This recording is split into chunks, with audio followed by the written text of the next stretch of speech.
Hello mga kabosing! Welcome back to my vlog. So for today's video nga mga kabosing, ang pag-uusapan natin ngayon ay ang pagkatalo nga nito ni Jasmine Omay sa Universal Woman. At syempre, ang mga candidates ng Miss Universe Thailand. Yan po ang ating aalamin. So, ito muna tayo.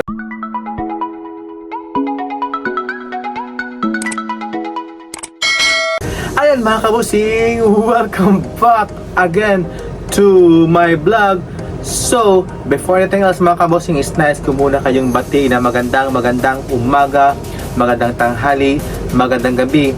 At syempre, sa lahat pong nanonood po sa aking YouTube channel, hello po. At syempre, sa aking mga returning viewers, sa aking mga avid followers dyan mga kabosing, shout out po dyan sa inyo mga kabosing. At syempre, huwag na nating patagalin mga kabosing ang ating reaction sa pagkatalo nga ngayon ni Jasmine Omay sa Universal Woman nung kagabi nga mga kabosing, kahil nagtapos nga ito sa top 13 nga lang mga kabosing. Bakit nga ba ito hindi nakausag sa top 5? Ano ba ang nangyari mga kabosing dito mga kabosing sa samut-saring komento at syempre sa mga post ng mga vloggers ngayon mga kabosing?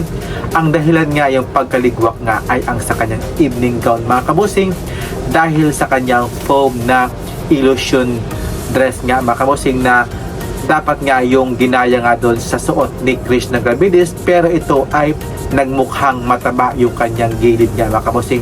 Maumbok nga pero hindi talaga maganda at hindi swak talaga yung kanyang gown na sinuot mga kabosing, dahil sa kanyang illusion gown nga na sinasabi nilang makapag pa top 5 nga ito mga kabosing. Pero sad to say, hindi talaga umubra ang kanyang karisma at yung kanyang gawang gown nga mga kabosing, na hindi naman talaga maganda at hindi naman talaga maganda sa paningin ng mga viewers nga mga kabosing. Kahit kami dito, simula pa lang sa preliminary, hindi talaga maganda ang kanyang gown na pinalaki yung kanyang puwet dito mga kabosing at yung kanyang gilid nga mga kabosing. Kaya na-disappoint nga kami mga kabosing sa kanyang ginawa ng kanyang mga partners nga mga kabosing sa pagtimpalak na ito para makuha ang back-to-back or maka-top 5 nga lang sa Universal Woman. At syempre nga mga kabosing, dadako naman tayo ngayon sa Miss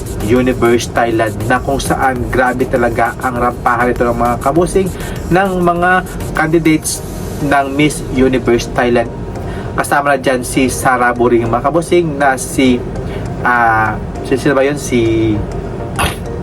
Yung sikat mga kabosing. Ito yung kanyang videos niya mga kabosing. Grabe, sobrang ganda talaga itong ni Vina pala mga kabosing. Si Vina, grabe, swak na swak talaga yung kanyang white pearl gown mga kabosing.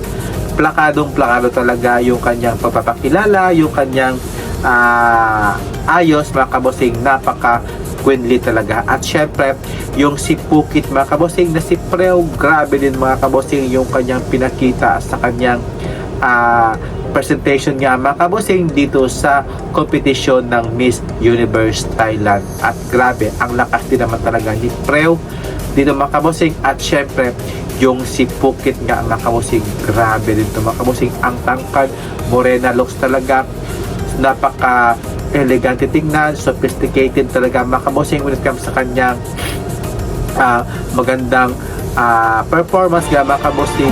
Napaka-statue niya mga kabosing at napaka-agawik siya na ito mga kabosing when it comes sa kanyang tindig mga kabosing. Very queenly dito mga kabosing, at malay natin mga kabosing, mananalo itong si Pukit nga mga kabosing. Ang ganda, pero when it comes naman sa performance nga mga kabosing, silang tatlo talaga ang nangingibabaw mga kabosing. At syempre, andyan din yung mga ibang candidates mga kabosing na lumalaban din mga kabosing para makuha sa top 5. At syempre, may uwi ang Miss Universe Thailand nga mga kabosing. Grabe talaga ngayon ang Miss Universe Thailand. Puksaan talaga ang labanan nga mga kabosing, kasi ang hirap talaga mamili kung sino talaga ang mag-uuwi ng corona bilang isang Miss Universe Thailand. At syempre, malay natin sa kanila ang mag-uwi ng ikatlong corona bilang isang Miss universe nga mga kabosing sa dating na November. So kaya keep safe nga mga kabosing, at syempre kung sino talaga yung makatapat ni Atisa Manalo. So for me mga kabosing, ibigay na yan kay Vina mga kabosing ng Sarah Boy, kasi many times na siyang nakapag-compete mga kabosing, nakapag second runner-up, first, third nga mga kabosing. Kaya ngayon, ibigay naman kay Vina mga kabosing. Kaya kasi si Vina, no, wala siyang mix na Thailand, pure talaga siya na Indian, pero laking Thailand siya mga kabosing. At syempre yung si Phuket naman, half Cambodian, half Thailand nga mga kabosing. Kaya I don't know, baka rin kayo pwede ibibigay yung kwan, kasi syempre talaga ng Bangkok, siya talaga ang pure Thailand nga mga kabosing. Kaya thank you for watching mga kabosing. At sino kaya ang mag-uwi ng corona? Comments down below. At syempre, thank you for watching, and sawadikap, kapungkap, and syukran mga kabosing. Bye bye, keep safe, love you all. Mwah.